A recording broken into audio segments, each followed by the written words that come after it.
Is it a good thing for the Jewish community to have a king? Well, it is a mitzvah in the Torah, but then why is Shmuel Hanavi upset when the Jewish people request a king? It all depends on why you want a king, and to understand that, we need to know what is the purpose of having a king. And how does that apply to us today, when we no longer have kings? When it goes to the mitzvah for Minei Melech, Sem Tasem Alech HaMelech, regarding the mitzvah to appoint a king, which is described in this week's parasha, which says you shall appoint a king over yourselves, as you do it. There's a well-known question that Barbanel and others bring it. Pshasid haben gebeten by Shmuel Hanavi to no lonu melech. When the Yidden approached Shmuel Hanavi and requested, please give us a king, is davon gewesen sehr unzufrieden. He was very upset about it. Not only Shmuel Hanavi, even the Eibishter said, they have despised me in asking for a king, which doesn't really seem to make sense. Das ist doch eine Mitzvah, was der Eibishter hat angesagt Yidden. Why would Hashem be upset about the Yidden asking to fulfill a mitzvah that Hashem had instructed them to fulfill? And it's not just any ordinary mitzvah. But like the Maimon Chazal, the Gemara Sanhedrin tells us, Gimel mitzvahs nitztavi so b'chnisasan la'aretz. There were 3 special mitzvahs reserved for when the Jews would enter Eretz Yisrael. One of them is lahamid lamelech ulei, to appoint a king. Was der fun is more, and that implies as dot is a mitzvah nailis beyoser. It's not an ordinary mitzvah, but it's a very unique and special mitzvah. Va'afilu from the mitzvahs hatluyos ba'aretz. In fact, it's even one of those mitzvahs that is contingent on us being in Eretz Yisrael, which already tells us it's a special mitzvah. And then on the other hand, so let's assume that it was the wrong thing to approach Shmuel Hanavi and ask him for a king. If it's wrong, then it should never have happened. Why then did the Eibishter at that time instruct Shmuel Hanavi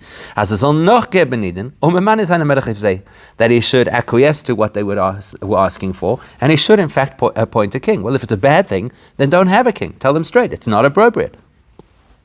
So to understand that, we need to appreciate what the purpose of a king is. We'll call on something that the Tzemach Tzedek explains in the very famous Mitzvahs Minei Melech in Derech Mitzvah, that there's really 2 possibilities of why we should have a king. Chassidus is in der Mavur, as the mechuvan for Minei Melech is of 2 eifanim. The purpose of appointing a king, Chassidus says, is 2 things. The one is a more advanced level than the other. So let's start with a simple. Aleph Atam Poshut, simple reason to have a king is Mishnah, because as the Mishnah Pirkei Avos tells us, without that fear of the authority of the king, people would swallow each other alive. There'd be anarchy. So we have to have a structure with a head that directs us on how to behave. As der Melech soll anführen und auftan, als der Anhagub von der Ansha Medina soll sein Koroi, which basically means the king's primary responsibility is to ensure that the conduct of his people, of his country, is appropriate. So you need a king to keep law and order. And the reason for that is because even when your mind understands that there's a way to behave and that you should behave that way, that's actually not sufficient, because we know from experience,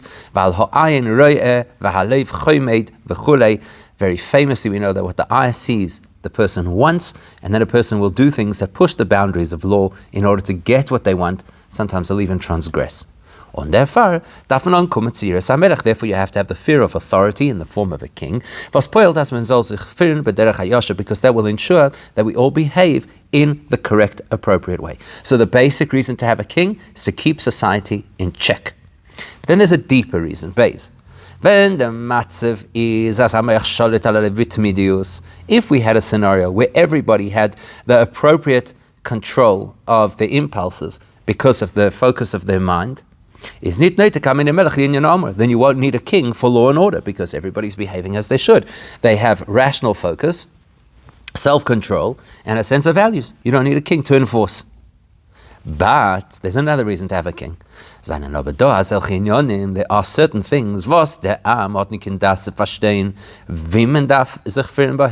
there's certain issues, certain challenges, certain approaches that the people don't have the know-how to be able to work out how to conduct themselves. And therefore,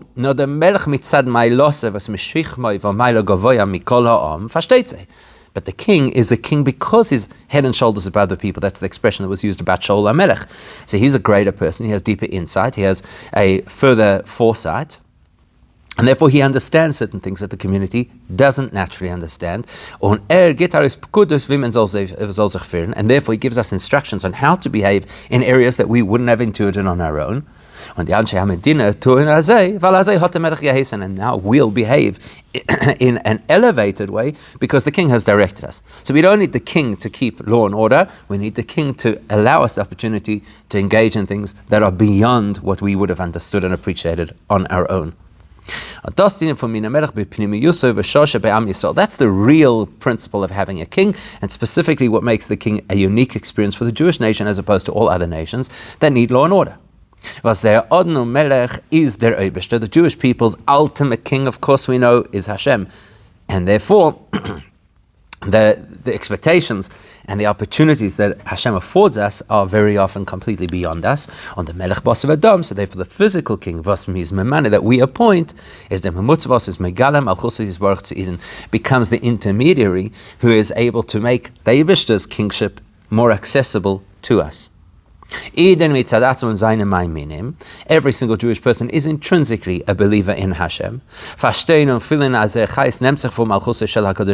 And therefore every Jew understands intuitively and even feels that my existence and my success and my life force, it all comes from Hashem. And what that should result in is complete surrender to Hashem. I don't exist independently of Hashem. Everything that I have, my life itself, is completely Hashem's gift to me, and therefore I should totally surrender to what Hashem wants. But it is possible that sometimes we're not conscious of that, and we don't feel this natural bittul commitment to Hashem. Then we need help.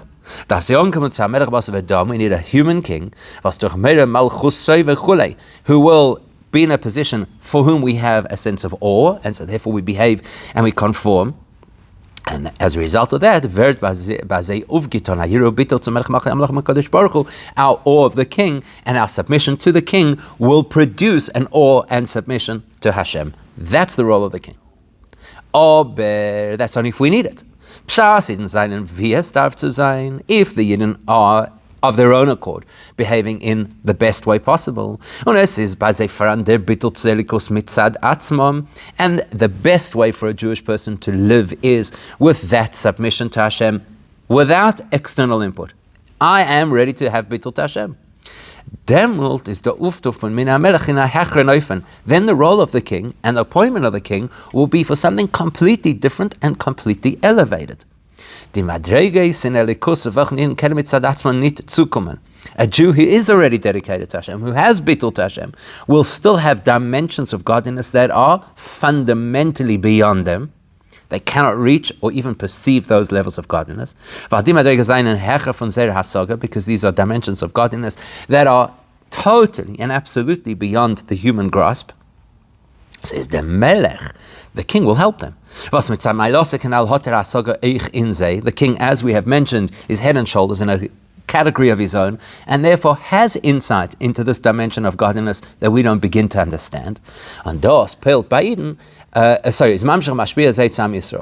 the king, being such an elevated person, is able to share this awareness of far higher insight into godliness with us. And that will elicit from us an even greater and deeper submission and commitment to Hashem, a commitment and a surrender to Hashem which is fundamentally beyond their rational minds. So we could either have a king to keep us in check, or we could have a king to take us to spiritual levels that we had never imagined possible. With that in mind, we can understand the conflict that happens with Shmuel and Rabbi when they approach him for a king. That's going to answer our questions. Shmuel and Rabbi had gewollt, as the Matzah von Eden soll sein in an Eufen. Shmuel and Rabbi wished and wanted for the Jewish people that their experience of Yiddishkeit should be so advanced and elevated, as that they would already of their own accord have this complete bittul to Hashem, and therefore nicht ankommen dik zu HaMelech. They wouldn't require a king to elicit that degree of bittul on their behalf. If they were to have a king, Und der Melech soll bei sich Peil sein, der hechere Dage von Bittul und Yira. That would be that the king could then take them to an even higher level of Bittul. In other words, Shmuel HaNavi expected, you as a people get to a stage of complete Bittul to Hashem, then we'll introduce a king who will take you to a stage you couldn't even perceive of. Bechal Yira Ilah, which would fit into the broader category of what's called supernal awe of Hashem. That's what Shmuel HaNavi wanted. It's not what the Jews asked for. The language the Jews were asked for was a king who will judge us like all the other nations have. Meaning, they didn't even talk about Bittul. They wanted a king for law and order, like in any other nation state. That implies that they were lacking even the first stage of awe of Hashem, which Shmuel knew and expected they should be able to achieve of their own accord. Und therefore, which is why the Eibishter says, they despised me, they don't have Yirah Shamayim, they're not in awe of me as they should be of their own avodah. Okay, so now we understand why Shmuel is upset at what they're asking for. You're asking for the most generic form of a king instead of the Torah's elevated version of a king. So why did he give it to them? Says Well, now we understand why the Eibishter, so to speak, acquiesced and it said, okay, you need a king, we'll have a king. Because if the reality is that these Jewish people of that time are lacking in fear of Hashem, it doesn't matter if it's their fault or for any other reason, even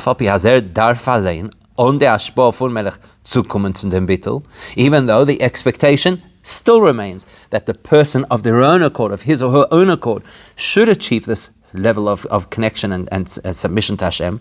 But we can't wait around until you get it right. We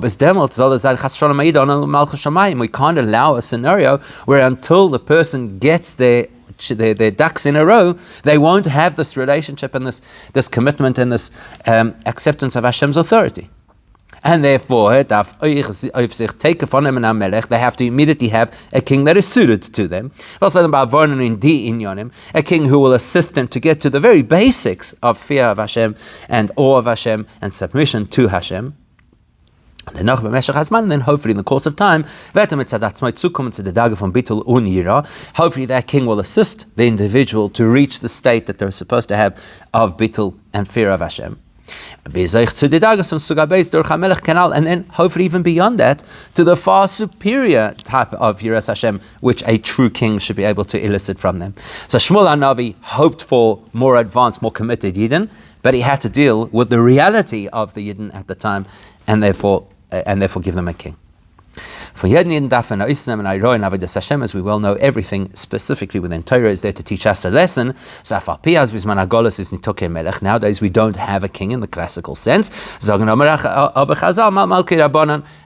we know that Chazal tell us that the modern day kings are our Rabbanim. In the same way as there's a broad mitzvah for the community to appoint a king over the community, over the nation.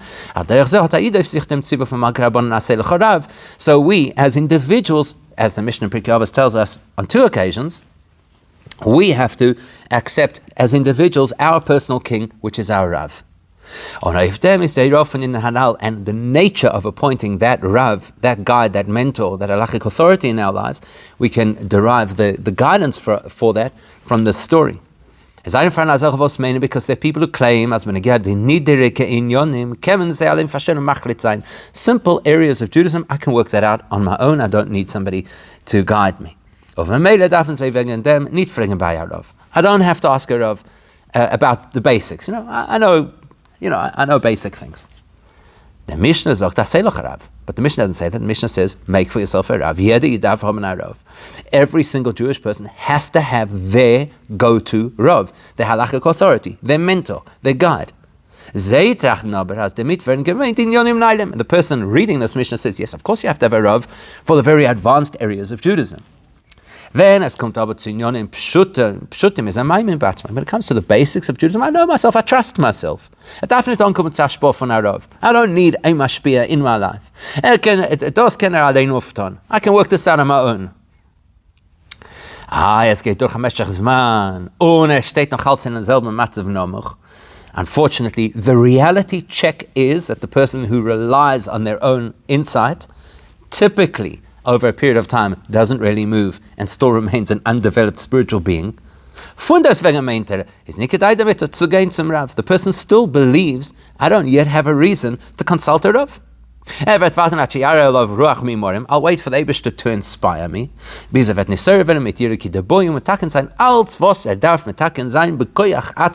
And then, don't worry, I'll sort everything out on my own steam. So I'll find the time, I will become inspired, don't bother me, and then everything will fall into place.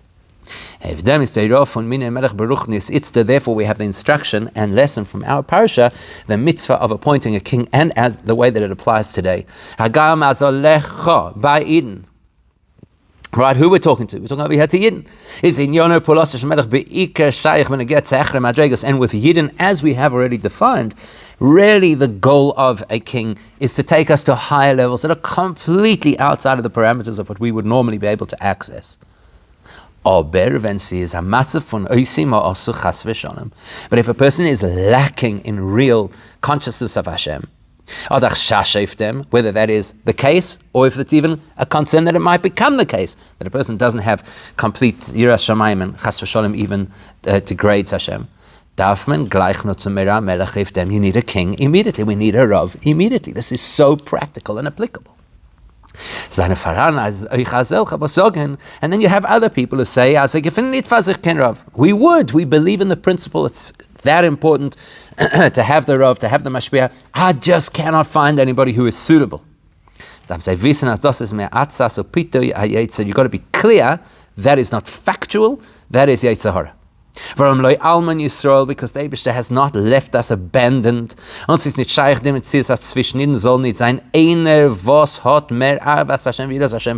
It's not possible that in the entire community there won't be one person who is more advanced in their relationship with Hashem than I am. And for sure, if there is such a person, that person can be my mentor, guide, and Rav.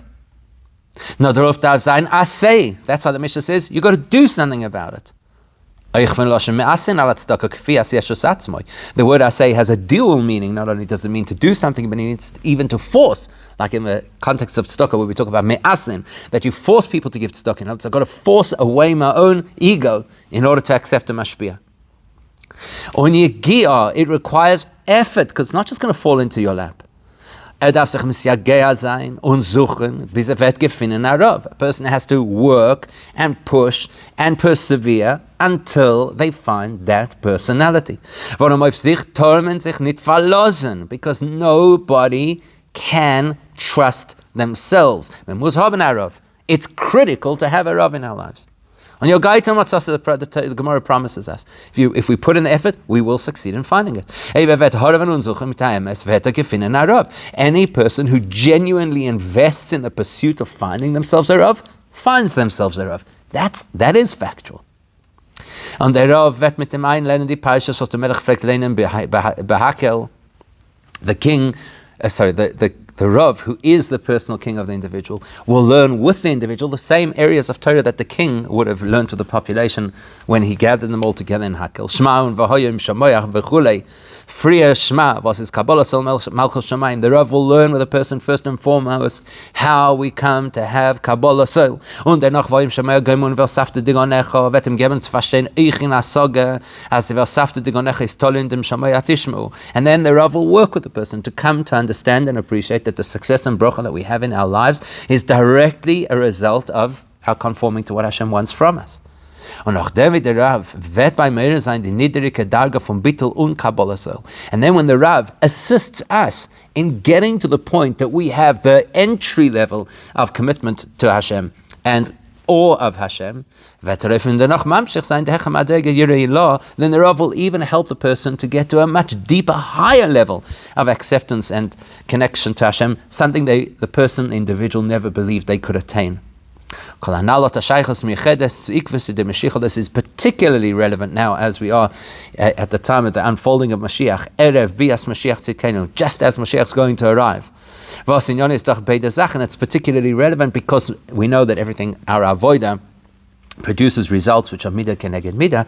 So if we are engaged in having a Rav who teaches us, and a Rav who is like a king for us, that a king meaning a guide to take us into areas that we don't understand and would never have approached on our own accord, that paves the way for Mashiach, who plays both roles. Rav,